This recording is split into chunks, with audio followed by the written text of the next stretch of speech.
10.6 area of trapezoids, rhombuses, and kites. I can find the area of trapezoids, rhombuses, and kites. Thank you. All right, so we started out by talking about our vocab of a trapezoid, a rhombus, and a kite. Right, these were all review from your very first lesson.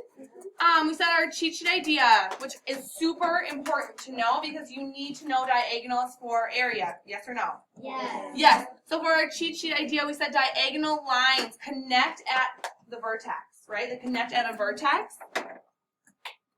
And we'll prove that down here when we talk more about the area. Here's our diagonal lines.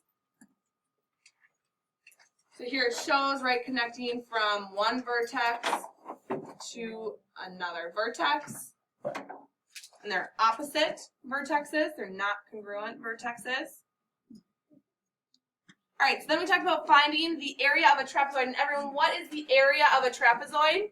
Everyone? Height times base 1 plus base 2 divided by 2. Yes, and we use that as our cheat sheet idea, so probably important to know. Our height, right here is indicated by our dotted line. Kari, does our 22 over here, does that mean anything to us? Unless we're doing perimeter. No, that means nothing to us.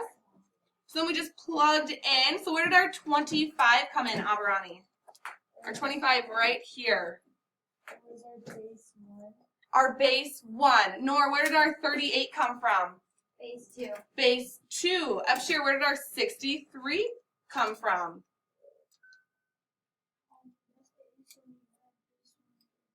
That's when we added base 1 and base 2. Thank you. And then we have to divide, right? Divide by 2. Oh yeah, and we multiply. All right, and then we have to find the formula to find the area of a kite and a rhombus. And what do you have to know? What do you have to know to find the area of a kite or a rhombus? Vita? D1 times D2 divided by 2. What does our D stand for? Diagonal. So you have to know the measure or the length of the diagonals, right? So that's super important here too. It's our another cheat sheet idea.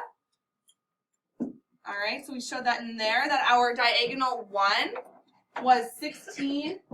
Diagonal 2 was 16. All right. And then we go down to the Pythagorean theorem. And everyone, what is the formula for Pythagorean theorem? A squared plus b squared equals c squared. Thank you. And we used that, so we proved it on a triangle. But then even furthermore, we went down and we proved it on a kite, right?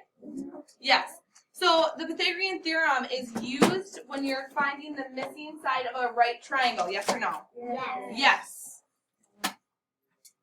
So here's another example with a triangle. And then we get to our kite. And down here, so there's our kite, and then we split it up into all 4 of these sections, right? Mm-hmm. And down here, so some of it was given to us. And then we had to solve for one of our sides. So right here, our 7 squared represented what? Yasmin?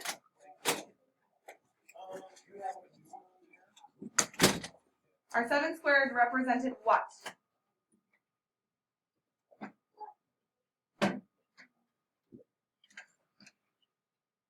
Well, A. So our side A was a length of 7.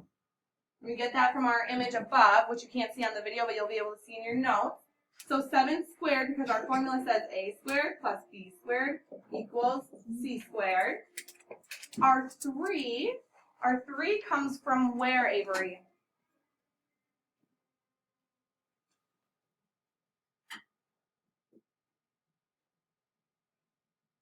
Laura, where does our 3 come from? 3. Yep. It comes from. Yeah, it comes from our side length of B, right? Exactly. And did we know C in this problem? No. No, so we left it as a variable, right? We left it as C squared. So 7 squared equals what, Matthew? 49. 3 squared equals what, Tyler? 9. So you add them together. And 58, we said 58 was not our side length, correct? Yes. Because we still had to do what, Cody? What did we have to do to get our side length? What did we have to do to get our side length? 58 was not our side length. We had to do one more step. We had to do what? Can you help him out?